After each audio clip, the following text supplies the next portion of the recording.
We're talking to Reverend Daniel Hayes of Gordon United Methodist Church, Gordon Memorial United Methodist Church, and the topic is the mentoring program that his church has developed under his leadership. And of course, Reverend Hayes, what we'd like to do is to look at the importance of this program and what you have been able to achieve at Gordon Memorial United Methodist Church, it being one of the more influential churches within the United Methodist religion. And so we believe that if perhaps you can give us some idea as to what you've been able to achieve there, then you can talk about how you were able to perhaps reach out beyond your boundaries and to touch other lives in reference to this program. One of the things we want to do, Dr. Haney, is to reach out beyond Gordon Memorial walls.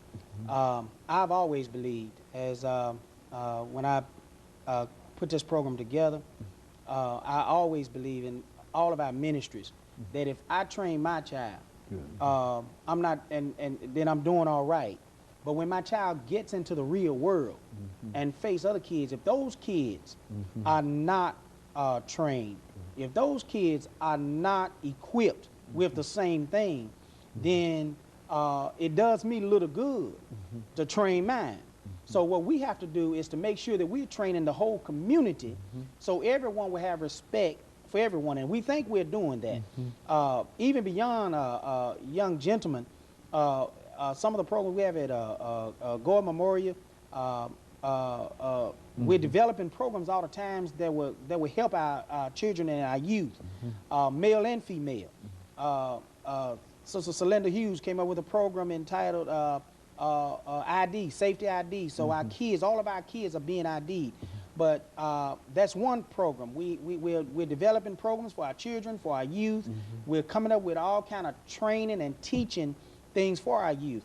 So some of the things that we want to do and we're doing with young gentlemen is even teaching our young men how to respond to police officers.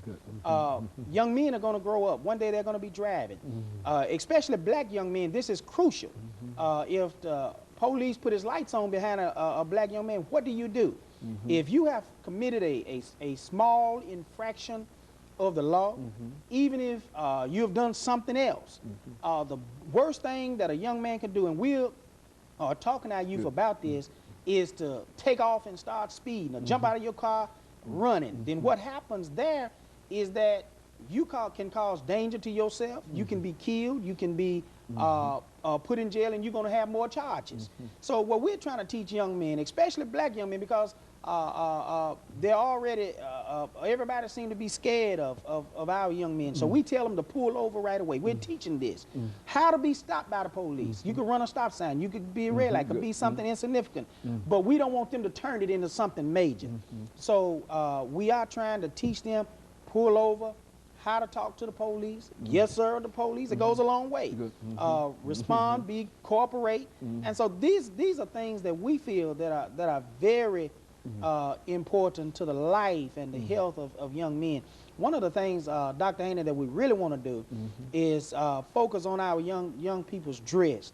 We want them to be their best in everything that they do, especially how to relate to other people, how to talk to other people, not carry a chip on your shoulder, not being a frowning type attitude all the time, and not be aggressive all the time.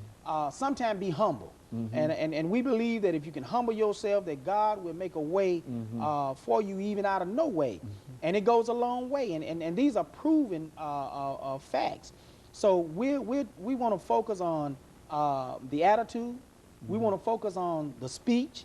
We want to focus on the dress.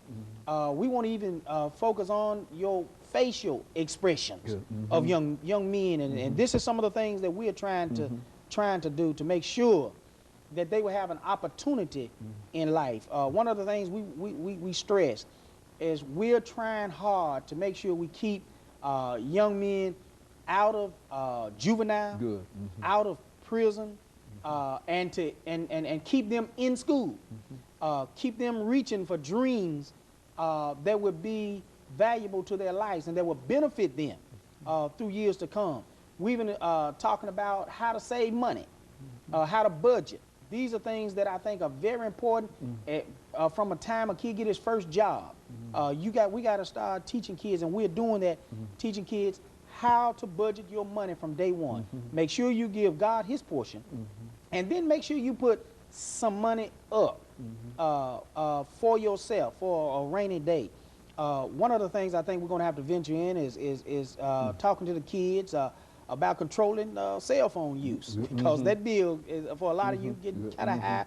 Right now, parents are probably bearing a buck of that. But it's a lot of different things that we have to tell kids and teach them to how to respond to certain things. In other words, if we don't tell them, you're saying, then they won't know. Right. You see, and of course, if they don't know, then it's difficult to blame them for some of the things that they're doing. But it's incumbent upon us, you're saying, to make sure that they understand this. Right. And so, and you think that you're having some success in terms of dealing with this concept and with these young people in your catchment area, in the area that you serve at. Right. We think it's been very effective.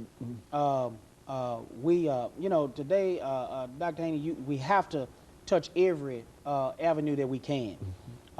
Church is not the same it used to be. You have to, you know, be careful. And we're thankful for our United Methodist men. The president now is Julius Witherspoon, and he's working hard. We even have monitors in church. You have to have monitors. You have to watch everything kids are doing. So what we're trying to do is not limit the kids from their expression.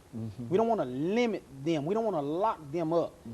We don't want to stop them from being youth, from being children. But what we want to do is train them how to respond in society, how to respond, how to act in church, how to live a life that would be pleasing to them, be pleasing to their parents, and be pleasing to God.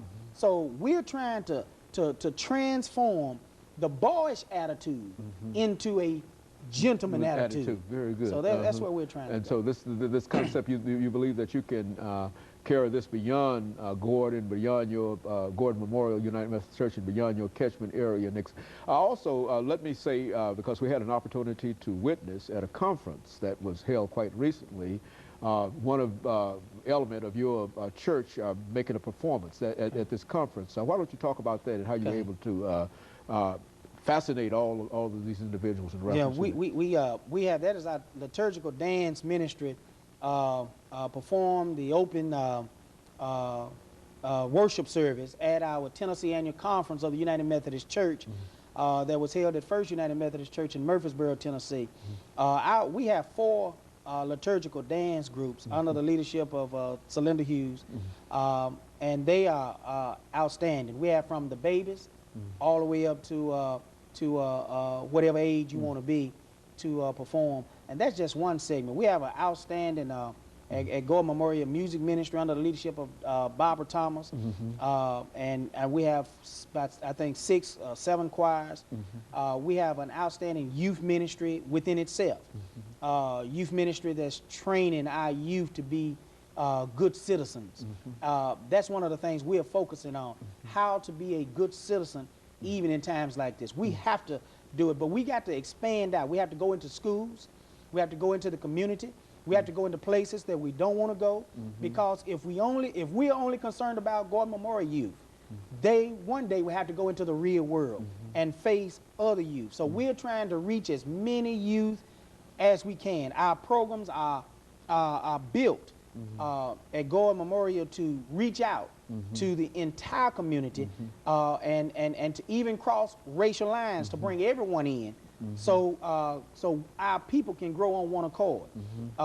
One of the things that I believe is if any people take a motto in life, it needs to be, we need each other.